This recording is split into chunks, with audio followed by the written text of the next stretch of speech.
Hello friends, and welcome to Escaping the Mouse with your host, me, Breck Rowell. Alright, you may recall about 10 months ago, I brought down a tree in the front yard that was on the verge of collapsing as a result of it dying from a winter storm that happened a year before that. And you also probably recall a couple weeks later, I turned the stump that got left over into a pedestal for a potted plant. Well, it turns out in the past 10 months or so, turns out that tree isn't dead after all. And right now there's branches growing out of the side of the stump, and they are kind of sticking straight out into the yard rather than going upwards, and that makes it a little bit of a difficult issue to mow the lawn out there. And I've tried doing some stuff where I tie them up, by just wrapping rope around the outside of it, and that works for a short while, but generally what happens is over time the wind picks it up and the rope slips down, the branches begin sliding out. I want to do something a little bit more permanent today. Let me show you what the issue is. Now, this is the tree I'm talking about, and as you can see, the branches are all kind of just laying on the ground a little bit. I think what tends to happen when these trees are new and they have new branches is that gravity tends to have a big effect on the direction they go. And then as they get older, they will become more rigid and stand up on their own. Well, until then, I want to come up with something better to hold these things up and hold them out of the way so it can start looking like a tree again. And so what I think I want to do is I want to drive some lag bolts into the stump here in the center and then grab each individual branch and kind of pull it up into position. And I think over time that will work better than what I've got going here. Like I said, I've been trying to just tie rope around the base of it, hold it up that way, but that isn't working.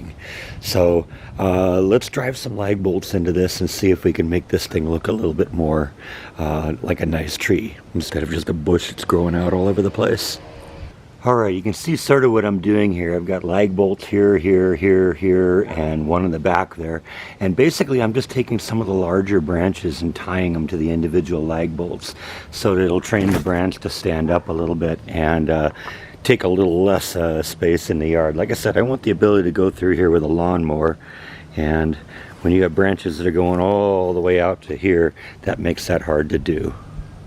Alright, well this is clearly home improvement day here in this part of Waco. Neighbors next door have the lawn going, lawn service going. I can hear a couple houses over, got a chainsaw going in the backyard. And my next door neighbor is actually having some tile put in, and you can hear him cutting the tile out in the front yard. So yeah, apparently this is home improvement day here in Waco. Anyway, this is sort of what I'm talking about. I've cut away most of the branches and then just taken some of the bigger ones and tied them up. And hopefully over time this will start training these things to grow straight up rather than straight out. Right now they look a little odd because they've been laying on the ground for so long, but give them a couple days for the leaves to reorient themselves to where the sun is, and I think this is going to be a lot better. It's definitely going to be a lot easier getting around it with a lawnmower. So I think that's what I got to do next, is mow the lawn. And this is actually the little pot I had sitting on top of the stump. I don't think that's necessarily going to work here anymore, so we're going to have to find someplace else to put this. Ironically, the plants that are surviving in here were supposed to be annuals. They should have only lasted 1 year, but they're actually coming back this year. And the one thing that I put in there that was supposed to be a perennial and come back every year, that died. So interesting. I got flowers growing here on an annual and no perennial. Now while I was walking back and forth here, I happened to notice that one of the sprinkler heads got damaged too. So I think I'm going to try and fix that while we're here. It's a good day to do it, and it shouldn't be that much of a trouble to do it. All I got to do is just get a replacement head, and that shouldn't be terribly expensive. So I'm also going to take a trip to Home Depot. Now this is actually the pop-up mechanism here. I've taken the spring out so it doesn't shoot itself apart, but basically the head goes on top of here, and I think I can just screw a new one on. That should be relatively cheap, and even if I have to buy this whole piece, that's not going to set me back a whole bunch.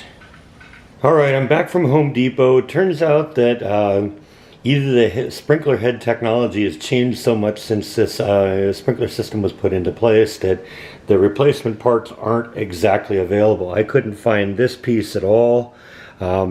They don't even carry Hunter brand heads. This is a Hunter head. That's the brand of the sprinkler system. They don't even carry replacement heads for this thing. But I found that they had this orbit head, and the orbit head fit right onto the end of the sprinkler fitting here. So I went and got one of those. This one's kind of a cool little fitting. You know, you usually got to pick the spray pattern. Do you want it to spray in a 365-degree angle?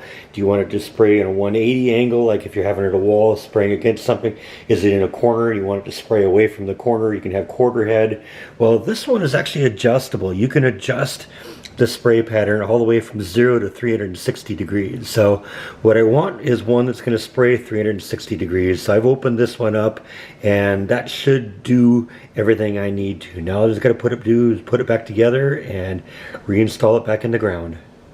So this is the final head that we're talking about, put back together. As you can see, the head is on the top here. And if you've ever wondered how these things work, basically it's just a whole spring-loaded mechanism, and when the water pressure comes on, the head pops up and remains, and the bottom end remains under spring pressure, and the water squirts out of the tip of the head there, and then when the water pressure comes back down again, the head retracts back into the housing, and it's safe until it's needed next time. So all I gotta do now is put this thing back in the ground, and let's test it out and see if it works.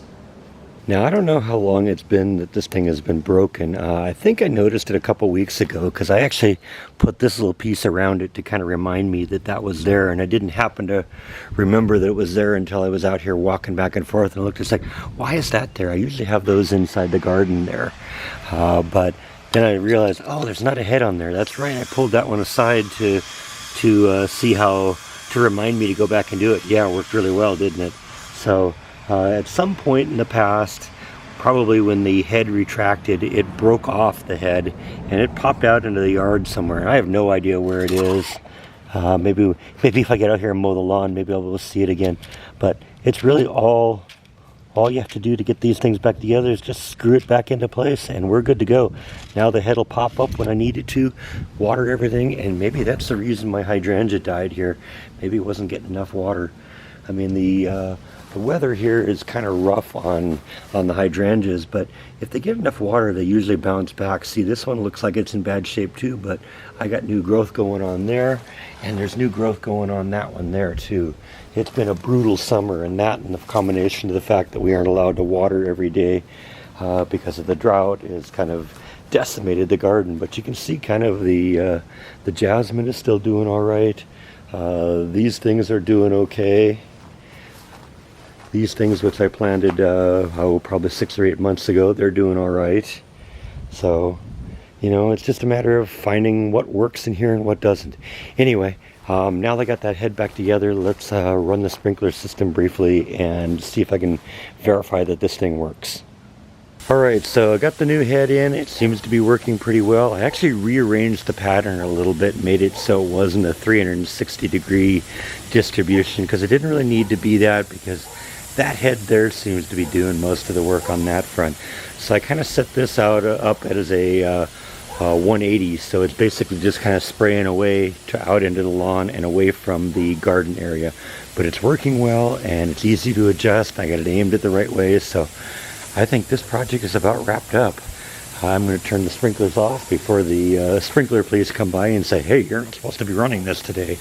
But like I said, it's just a test to make sure everything's looking good, and everything's looking good, and I got that little tree thing over there ready to do its thing, and so I think that's all that I have for today. Thank you as always for watching, and I'll see you next time on Escaping the Mouse.